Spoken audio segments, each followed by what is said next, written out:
Hello there guys, what is going on? Son of Chelsea back here again for another video and another edition of In Case You Missed It. Last week I did this and it was basically a selection of the best clips of the week on my channel, and I'll be doing that again today and cutting some clips from earlier in the week for you guys to check out if you didn't watch them. But before I get into that, I just want to touch on one short news story about Chelsea that I do think is interesting to talk about. Before we get into that, I just want to ask you guys, as ever, to hit that subscribe button and a notification bell. We are getting closer and closer to 5k subs. It's a big goal for the channel, so any help you can give, subscribe, really helps out the channel, and also hit that like button as well, because it really supports the channel too. But let's get into the short story I just want to talk about, which is Luka Jovic, the striker from Real Madrid. Apparently, according to the Mirror, Luka Jovic to be offered to Tottenham and Chelsea after Real Madrid, and I'm not going to say the word row, you know, the pandemic row at the moment. Last time he bagged 27 goals in 47 outings for the German side Frankfurt, but has been unable to recreate that form in Spain with just 4 goals. Now, it's really interesting with Jovic because, of course, we know Jovic because he scored against us in the Europa League semi-final when he was playing for Frankfurt. He scored in both legs, I believe, against us, so he's really clinical back then.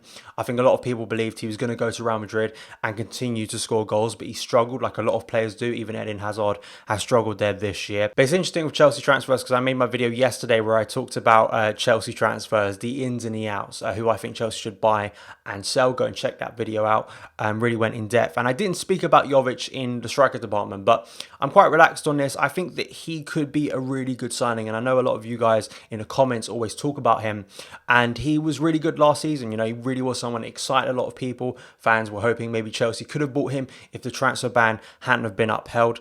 And knowing, you know, Real Madrid, how quick they are to discard of players if they aren't working instantly, Chelsea could snap up a really good striker here. I look at Jovic, I look at his age, he's really good. He's probably in the profile of a striker Frank Lampard wants. He hasn't really been linked that strongly to Chelsea. This is not the strongest of links, I have to say, but he is a player that definitely I think should be on Chelsea's shortlist, and I don't think they should rule out a player like Jovic. We do need a younger striker, definitely. I believe there is that option of Dries Mertens, who I spoke about yesterday, but Jovic is a fast-moving forward. Frank Lampard wants a forward who can move fast, who's constantly on the move, can run in behind, can score a variety of goals, can really challenge Tammy Abraham. So I'm interested to hear your thoughts in the comments below. What do you think about Luka Jovic? Do you prefer him to maybe a Moussa Dembele, to a Timo Werner, to a Dries Mertens? I'm really interested to hear your thoughts. Let me know in the comments below. But I am going to cut now to the other clips from the week, which is Ampadu and his potential return to Chelsea from RB Leipzig on loan, and also a clip from my discussion with Louis Beneventi earlier in the week where he spoke about Chelsea's recruitment. So I hope you guys enjoy, and I will see you tomorrow. So let's start off with Ampadu. Ampadu is probably the most obvious and the most well known amongst Chelsea fans, for a number of reasons. You know, he broke through under Antonio Conte in 2017, started playing for Chelsea, and he really has impressed whenever he has played for Chelsea in the small glimpses we've got of him. And of course, he has been sent on loan to RB Leipzig this year. In truth, it hasn't been a great move for him, just in terms of playing time. You know, under Julian Nagelsmann, they've been doing so well, Leipzig, this year. Of course, they knocked out Spurs recently, which was great to see. But they're doing so well in the Bundesliga, playing a really exciting brand of football, one of the most exciting projects in European football. And Ampadu really hasn't got a lot of minutes. He's only recently got minutes at Leipzig. But I think, you know, of course, he played in the first leg against Spurs and was really impressive. You know, a masterclass, which really upset Jose. And I think what makes Ampadu probably the most obvious here, and the best part of his game, is his maturity. I think it's a bit like Billy Gilmour. We've seen with Billy Gilmour what he's done recently, breaking through under Frank Lampard. You sense that from Ampadu. Every time you watch him play, he looks assertive. He looks certain on a football pitch. It seems like he knows what he's doing. He seems to have maturity beyond his age. You know, he's already playing for the Wales national team, and he's one of their starters. Ryan Giggs rates him so highly. And even though he hasn't been playing regularly first team football for Leipzig, he still is in the Wales squad. And I think that tells you a lot. And that versatility in his game, I think, is essential. You know, he not only can play as a centre-back, which he looks brilliant at, he can also play at the base of central midfield, which, of course, is a stacked area. And we're going to come to that when we speak about Conor Gallagher later on in the video.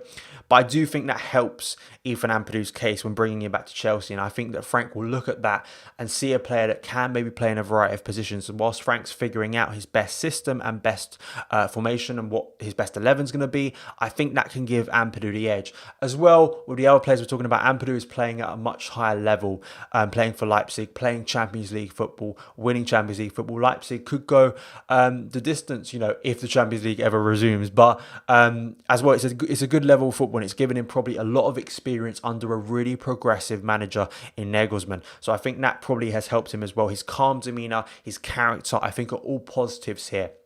Now, I think the issue is centre-back, because I feel that's where probably Ampadu would most likely play when he comes back to Chelsea. And the interesting thing is, who would make way for Ethan Ampadu? Now, I did speak about centre-back pairing and what Chelsea's best centre-back pairing, sort of all of the current centre-backs in the Chelsea squad in a video I made the other day, which you can definitely go and check out. Link will be in the description and also up in the cards as well. So definitely go and check that out, because I do a full sort of in-depth look at Chelsea centre-backs. But in talking about Ethan Ampadu, who would make way for Ampadu if he would come back? Because you look at the amount of centre-backs there, Andreas Christensen, Kurt Zouma, Fikayo Tomori, Antonio Rudiger. You do believe one of those could potentially leave the club, maybe on loan or a permanent move, if Ampadu was to come back and return because of playing time.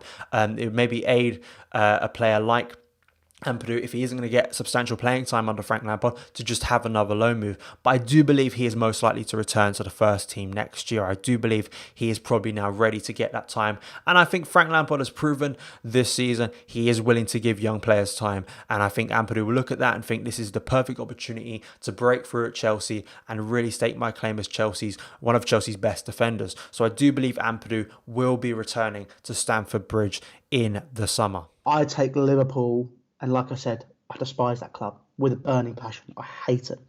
I take them as the prime example of how to run a football club right now. You look at how they invest their finances. You look at how good the structure is. They've kind of almost lifted that blueprint from the 1980s of that massive successful period for Liverpool, moved it across to the 2010s and 20s and gone, right, we now got you. Klopp as a manager, we now have a clear style of play, we now have a clear structure, we now have a clear transfer transfer strategy, just a clear way of how to run the club. Chelsea, and the way we've run over the past 20 years has been, right, you're not doing well, get lost. You're not doing well, get lost. And it's worked, don't get me wrong. Wouldn't change the trophies for the world. But football has moved on from that. And if you look at managers and clubs which have the most success, look at Liverpool, like I've said, look at Man City. Even though they were chopping and changing with managers as well, they were building a structure because they were going, Pep Guardiola will be our manager one day. We'll build for him. We've now got a manager who has offered a clear route for youth players, of which Chelsea for the past few years, and I don't care what anybody says, Chelsea have had the best youth system on the planet. The difficulty has just been that final step from the under 21s and 20s and 23s through to the first team. But you find me a club where that's not the same. Chelsea have just completely capitulated there until Frank Lampard's come in. We've now got that strategy there where you kind of got that tunnel to bring in quality from the youth, but you then also need to be bringing quality in from elsewhere. It's finding that balance, and that's what next season is going to be about, because the problem that he's going to face this year, he's been able to just bring in youth players, everyone who understands the club, it's all hunky-dory, fantastic. There will be players that come in from other clubs. Obviously, we've already mentioned Alex Telles as a potential target. People have talked about Jadon Sancho as another target, and other players as well. Hakim Ziyech is coming in.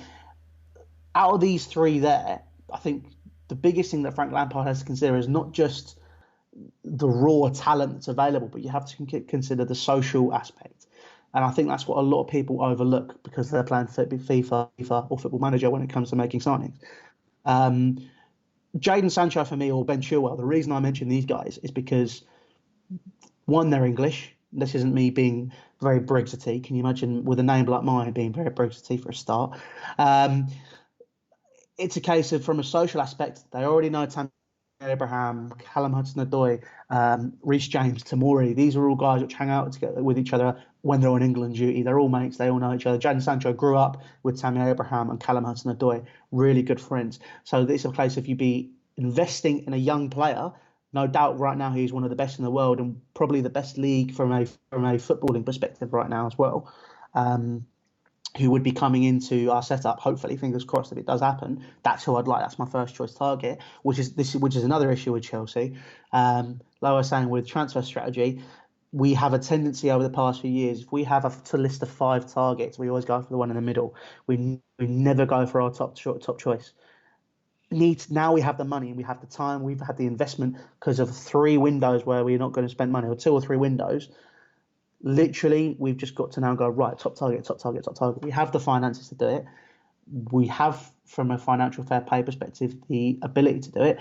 Marine has done some fantastic business already with Hakim Ziyech. I think that's a great deal, depending on how he does, because obviously there are players that do come in from the Dutch league who absolutely kill it, and others like Vincent Janssen who absolutely flop. Or Luke de Jong is another example. So it's one of those where, look, we just have to take the rough with the smooth and see what happens. But I'd say both those top targets and making those investments is the key things, because I'd rather spend up 200 million on 3 really good players than 200 million on 4 or 5 average players. And we have a lot of dead wood in the squad, which we need to consider clearing out. But look, it's all about how Chelsea handle that strategy going forward if we want to win a Premier League. But I think patience is the key thing here. As long as there is progression over the next few years under Frank Lampard, I don't see why not. If it hits 5-6 years and we're not progressing, we've hit a standstill, that's when you probably need to start looking at it. But I think, look, 3-4, you're probably going to be looking at progression. I'd say as long as we're getting up there by that 3rd or 4th season where we're running them close, maybe, then that's fine by me. But, I think we just need to take the rough with the smooth.